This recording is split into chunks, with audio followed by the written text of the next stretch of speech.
আল্লাহ বলেন, নবী আপনি বলে দেন, ইন কুনতুম তুহিব্বুনাল্লাহ, যদি তোমরা আল্লাহকে ভালোবাসো। জোরে বলেন, কাকে? আল্লাহকে ভালোবাসো। ফাত্তাবিউনি, তাহলে আমার অনুসরণ করো। নবী বলেন, আমার অনুসরণ করো।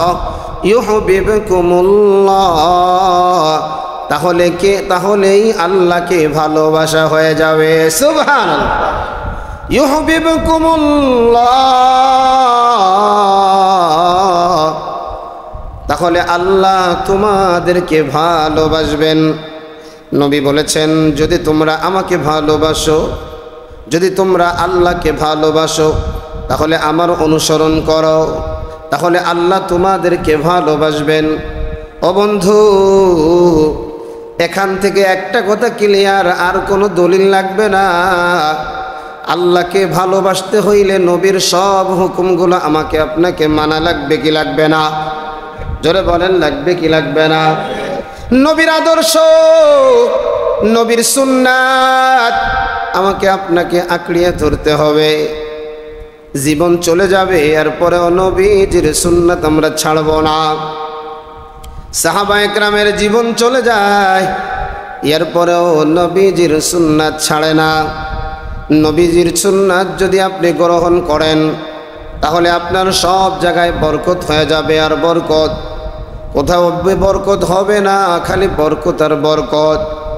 প্রসিদ্ধ নবীজির 3টা সুন্নাতের কথা আপনাদেরকে বলে দিতে চাই। 1 নাম্বার, সালাম। দেখা হওয়ার সাথে সাথে মুমিনকে সালাম দাও। হাদিসে আসছে, আসসালামু ক্বাবলাল কালাম, সালাম কথা বলার আগে সালাম দাও। মোবাইলে ফোন এসেছে, আপনি হেলো বলার আগে বলেন আসসালামু আলাইকুম ওয়া রাহমাতুল্লাহ। সালামটা স্পষ্ট করে দিবেন। অনেকে তো উল্টা পাল্টা করে সালাম দেয়, সালামটা স্পষ্ট করে দিবেন, রহমতের দোয়া হয়ে যাবে। 1 নাম্বার, বেশি বেশি করে সালাম দিবেন। সালামের মধ্যে ধনী নাই, গরিব নাই, বড় নাই, ছোট নাই, আলেম নাই, গায়রে আলেম নাই, সবাই সবাইকে সালাম দিবেন। হাদিসের ভিতরে আসছে, আগে আগে যে সালাম দিল ওই আল্লাহর বান্দাটা অহংকার থেকে মুক্ত। জোরে কোন সুবহানাল্লাহ। 2 নাম্বার, যত ভালো কাজ আছে সব ডান দিক থেকে শুরু করবেন, ডান শুরু করবেন। জামা পরতে গেলে ডান হাতটা আগে ঢোকাবেন, পায়জামা পরতে গেলে ডান পাটা আগে ঢোকাবেন, মসজিদে ঢুকতে গেলে ডান পাটা আগে ঢোকাবেন, ঘরে ঢুকতে গেলে ডান পাটা আগে ঢোকাবেন, কাউকে কিছু দিতে গেলে ডান দিক থেকে আগে দেবেন। কোনো জিনিস খাওয়া দাওয়া শুরু করতে হলে সামনের দিক দিয়ে ডান পাশ থেকে আগে খাবেন। সব ক্ষেত্রে ডানের বড় বরকত। দামি জায়গায় সব ডান পা, আর যেটা একটু নোংরা জায়গা, যেমন বাথরুমে ডান পা দেওয়া যাবে না, বাথরুমে ঢোকার সময় ডান পা বাম পা দিতে হবে, ডান পা দিয়ে বের হতে হবে। মসজিদ ঘর ইত্যাদিতে ডান পা দিয়ে ঢুকতে হবে, বাম পা দিয়ে বের হতে হবে। ওরে বন্ধু, সব কাজে আজকের থেকে ডান লাগায় দেন, ডান, দেখবেন বরকত শুরু হয়ে গেছে। 3 নাম্বার, বেশি বেশি করে জিকির করবেন, বেশি বেশি করে জিকির। আমার নবীজির বড় 3টা সুন্নাতের ভিতরে বেশি বেশি করে 3 নাম্বারটা হলো জিকির। সকাল সন্ধ্যা জিকির করবেন। সকালে 6 তাসবিহের জিকির করবেন, বিকালে 6 তাসবিহের জিকির করবেন। প্রতি নামাজের পরে তাসবিহে ফাতিমের জিকির করবেন। 33 বার সুবহানাল্লাহ, 33 বার আলহামদুলিল্লাহ, 34 বার আল্লাহু আকবার পড়বেন। এতটুকু আমল যদি করতে পারেন, আল্লাহ পাক আমার আপনার জীবনের সব গুনাহ মাফ করে দিবে। সুবহানাল্লাহ। সকাল সন্ধ্যা 6 তাকবীরের জিকির, 6 তাসবিহের জিকির করবেন। সুবহানাল্লাহ 100 বার, আলহামদুলিল্লাহ 100 বার, আল্লাহু আকবার 100 বার, লা ইলাহা ইল্লাল্লাহ 100 বার, ইস্তিগফার 100 বার, যে কোনো একটা দুরুদ 100 বার, 600 বারের এই আমল যদি আপনি করতে পারেন প্রতিদিন সকাল সন্ধ্যা। কারণ আল্লাহ বলেছেন বুকরাতাও ওয়া আসীলা, ইয়া আইয়ুহাল্লাযীনা আমানু যকুরুল্লাহা যিকরান কাসীরা ওয়া সাব্বিহুহু বুকরাতাও ওয়া আসীলা। আল্লাহ বলেন সকাল সন্ধ্যা জিকির করো। আমার কথা না, চরমোনাই পীর সাহেবের কথা না, উজানির পীর সাহেবের কথা না, ঢালকা নগরের পীর সাহেবের কথা না, গাওহারডাঙ্গা মাদ্রাসার পীর সাহেবের কথা না, এটা হলো আল্লাহর কথা। সকাল সন্ধ্যা জিকির করো। কেউ যদি এমন করিয়া করিয়া জিকির করতে পারে আল্লাহ তারে দুনিয়া ও আখিরাতে চমকায়া দিবে। সুবহানাল্লাহ। এজন্য যুবক ভাই, নবীজির আগমনের মাস, নবীজির সিরাতকে গ্রহণ করেন, নবীজির সুন্নাতকে গ্রহণ করেন। সুন্নাত আমার নবীর 3টা জিনিস। 1 নাম্বার নবীজির কাজ মানে আমল, 2 নাম্বার নবীজির কথা, 3 নাম্বার নবীজির সমর্থন। 3টা জিনিসকে সুন্নাত বলা হয়। আপনি চুল কাটবেন, চুল কাটার ভিতরে চুল কাটাবেন, কাটানোর ভিতরেও একটা সুন্নাত আছে। আমি দাড়ি রাখবেন, দাড়ি রাখার ভিতরেও একটা সুন্নাত আছে। আপনি জামা পরবেন, জামা পরার ভিতরেও সুন্নাত আছে। আপনি হাঁটা চলা করবেন, হাঁটা চলার ভিতরেও সুন্নাত আছে। 24 ঘন্টা সুন্নাত অনুযায়ী যদি জীবনটা চলে তাহলে আপনি দামি হয়ে যাবেন। এজন্য সুন্নতি জীবন আজকে থেকে শুরু করে দেন। কারণ নবীর সুপারিশ ছাড়া জান্নাতে যাওয়া যাবে না। নবীকে সবচাইতে বেশি মহব্বত করেছেন সাহাবায়ে কেরাম। নবীকে সবচাইতে বেশি মহব্বত করার কারণে সাহাবায়ে কেরাম দামি হয়ে গেছে।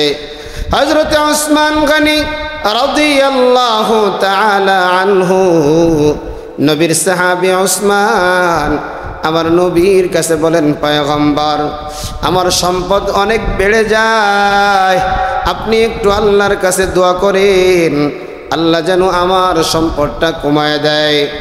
নবী আমার দোয়া করে। ওসমান কিছুদিন পরে আয়েশা কয়, ও পয়গম্বর কেমন দোয়া করলেন? সম্পদ তো কমে না, সম্পদ বেড়ে যায়। নবী আমার বলেন, ওসমান আজ থেকে খাবারগুলা খাইবা, উটের পিঠে বৈশা বৈশা খাবার খাইবা, কয়েকদিন পরে আবার আসবা। হযরত ওসমান উটের পিঠে বৈশা খাবার খায়। কিছুদিন পরে আবার পয়গম্বরের দরবারে হাজির। নবী বলেন, ওসমান বলো কি বলবা? এমন সময় বলেন, পয়গম্বর আপনাকে বলেছি আমার মালটা যেন কমে যায়, আপনি সেই জন্য দোয়া করেন। কিন্তু আমার সম্পদ তো কমে না, আমার সম্পদ দিন দিন খালি বেড়ে যায়। নবীর সাহাবীকে নবী পয়গম্বর প্রশ্ন করে, ওসমান উটের পিঠে তুমি যে খাবারটা খাও, খাবার খাওয়ার তরিকাটা তোমার কি? এমন সময় বলে, নবী গো আমি উটের পিঠে বৈশা যখন খাবার খাই, এক টুকরা দানা যখন জমিনে পড়িয়ে যায় সঙ্গে সঙ্গে আমি নিচে নামি, নামার পরে ওই খাবারটা আগে উঠাই, বালু লেগে যায়, সুন্দর করে ধুয়ে আমি খাবারটা খেয়ে নেই। নবী আমার বলেন, ওসমান আল্লাহ তোমারে রিজিক দিছে, রিজিক পাইয়া তুমি নিয়ামতের শুকর আদায় করেছো, একটা নিয়ামতকেও তুমি নষ্ট করো নাই। মরণের আগ পর্যন্ত কোনো দিনও আল্লাহ তোমার এই সম্পদকে কমাইবে না। এজন্য আজ উসমানের নামে সৌদি আরবের প্রশাসনের একটা ব্যাংক অ্যাকাউন্ট এখনো আছে। ওই জামানায় তো কোনো ব্যাংক ছিল না, ওই জামানায় একটা ব্যাংকই ছিল, একজনের নামে একটা ব্যাংক। প্রায় 70 থেকে 75 হাজার কোটি টাকা তার ব্যাংকে ছিল। তিনি হলেন নবীর সাহাবী হযরতে আব্বাস রাদিয়াল্লাহু তাআলা আনহু। বহু মানুষ তার থেকে ওই জামানায় টাকা ইসলাম গ্রহণ করার আগে সুদে লাগাইতো। বহু মানুষের কাছে তিনি লক্ষ হাজার হাজার টাকা পাইতেন। নবী আমার একদিন ঘোষণা দেয়, সুদ যখন লেনদেন হারাম হয়ে যায়, নবী বলেন তোমরা শুনে রাখো, আমার চাচা যার কাছে যে সুদ পাইতো আজ থেকে সব মাফ করে দেওয়া হলো। এমন সময় নবীর চাচা হযরতে আব্বাস দাঁড়ায় কয়, ভাতিজা আমার মূল টাকা মাফ করার তো অধিকার তোমার নাই, তুমি শুনিয়া নাও, আল্লাহকে রাজি খুশি করার জন্য জানায় দেই, আমি যাদের কাছে যত টাকা পাই আজ থেকে সব টাকাগুলো আমি ক্ষমা করে দিলাম, কাউকে আমাকে আর টাকা দেওয়া লাগবে না। আল্লাহু আকবার। এই তো নবীর সাহাবীর আদর্শ, যে যত বড় সুন্নাতওয়ালা, আল্লাহর ওলিরা বলেন সে তত বড় আল্লাহওয়ালা। সুন্নতওয়ালা যে যত বড় হবে, আল্লাহওয়ালা সে তত বড় হবে। এজন্য সুন্নতওয়ালা হয়ে যাও, সুন্নতের উপরে আমল করো, আল্লাহ পাক সব জায়গায় বরকত দিয়ে দিবে। নবীর সাহাবীদের একটা আদর্শ ছিল বেশি বেশি করে দান করা। আমার নবী একদিন দেখলেন মসজিদে নববী, এই নববীর ভিতরে যে জায়গাটুকু আছে এই জায়গায় আর মুসল্লিদের সংকলন হয় না। এমন সময় নবী মসজিদের সামনে একটা জায়গা ছিল, একজন বৃদ্ধ লোকের একটা জায়গা। নবী তার কাছে গিয়ে বলে,